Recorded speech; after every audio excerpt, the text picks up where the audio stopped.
I qualified as a chartered accountant in South Africa, and we came across here for a year, 20 years ago. So I spent most of my career focused around mergers and acquisitions activity, mostly in financial services. And I had a brief foray into the travel sector, which was liberating, and introduced me to a customer-centric world. And that's really become the focal point of a lot of the work that I do, is that decisions are based around the customer. I spent a couple of years working at Barclays and ended up as their deputy CFO of the retail and commercial bank. And I had met Richard Branson and the Virgin Group through my time in travel. And Richard needed somebody to come and have a look at his business, both from an M&A perspective, but also from a transformation perspective. The last 3 years, I've spent all my time building up a portfolio career. That includes angel investments in some small startup companies. I provide strategic advice through a consultancy company that I'm running. And then I sit on the boards of a couple of businesses, the Post Office, Marek Spectrum, JP Morgan Elect, and then a charity called the Power to Change, which has been given a sum of money from the big lottery fund, and we're investing in business communities to regenerate underutilized assets and utilizing people who are not really gainfully employed, and a way to kind of get the economy back on its feet in a different way. I think leadership has changed so much over the last 20 years, and there's so many reasons for that. Technology, some of it. I think Generation Y and Generation Z, or whatever we're on at the moment, have got a completely different way of working as well. And I think the command and control structure that I certainly grew up with, particularly coming through an accounting background and a professional firm, I think that probably still holds true in some of the accounting businesses. But even then, there's a lot more empowerment of staff and reliance on people to generate a lot of their own ideas. I still think people like to know where their parameters are and where their boundaries are. And sometimes in a completely empowered environment, people actually feel disempowered because they don't know the rules of engagement.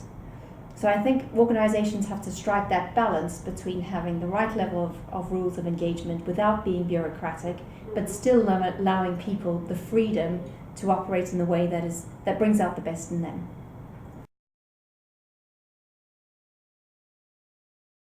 I think an effective leader is somebody who can build a team around them that doesn't necessarily mirror themselves. Richard Branson did a lot of that. I mean, I wouldn't naturally have been a person sitting around his dinner table, particularly as he has an aversion to accountants. But he knew that he needed people who were a little different. And I think that's quite brave to do that, because you'll get other perspectives and other opinions that you will then need to deal with through that process. I think a leader also needs to be able to set the ambition, be able to very clearly communicate what the ambition and the strategic direction is, put in place some of the guardrails that allow people to know where they're operating within, and then give them the license to get on and do the job. They may not take the same route from A to B as you would have taken, and it may be less efficient, but actually they will learn more and you will get more out of them if they are given the freedom to get to be in their own way. So I think leadership is a real balance. It's more about people than it is necessarily about the technical expertise. And it's about motivating individuals to perform better than they thought was achievable.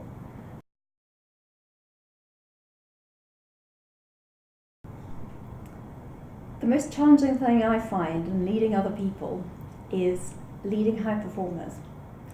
It's relatively simple, difficult conversations, but simple to deal with people who are not performing up to the standard you expect. Leading high performers is challenging because these are individuals who will challenge you. They'll have their own thoughts about how they want to do it, and they are generally pretty successful. And they often are individuals that need constant attention, although they don't think they need the constant attention. So I think these are the people that sometimes get that horrible label of being a diva in an organization. And people pander to them because they are the rainmakers or they've got a key role to play. And it becomes a bit of it can become a divide within the organization.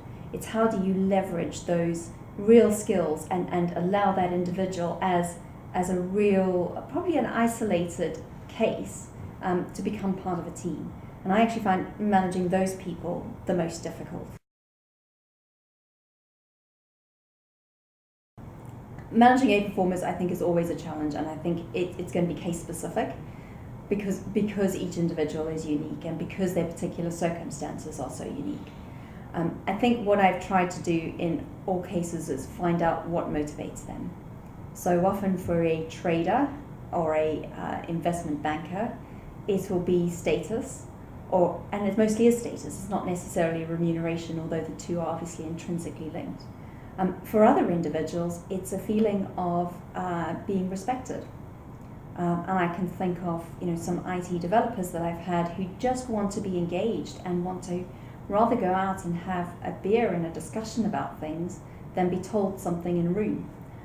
Or you might have some very young application developer who is very, very good at what they do, but they don't conform to the culture of an organization. So let them go and develop in their bedrooms if that's what they want to do, and judge them by their output. So I think each case is quite different, and it takes a bit of time for you to get to understand what is underneath the surface.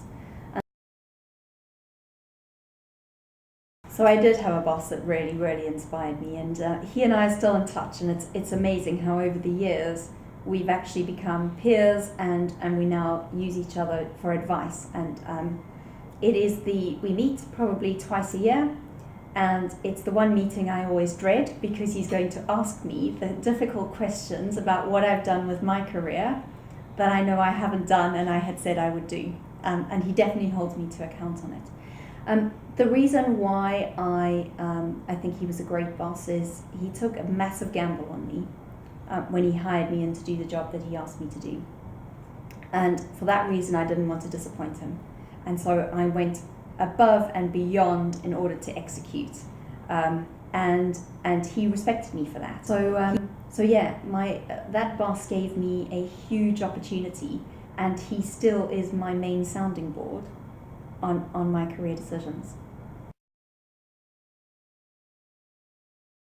And if I could look back on my younger self, I would tell myself to have a lot more confidence in my ability, to believe a little bit more that the impossible can be possible, and to set some targets that are seemingly outrageous or ludicrous, and just go and aim for them, because you will surprise yourself at what you can achieve. So if I could have just been a little more confident in my own skin when I was a little younger, I hope I wouldn't have been arrogant, but I think I might have found things a lot easier personally and probably professionally as well as a result of that.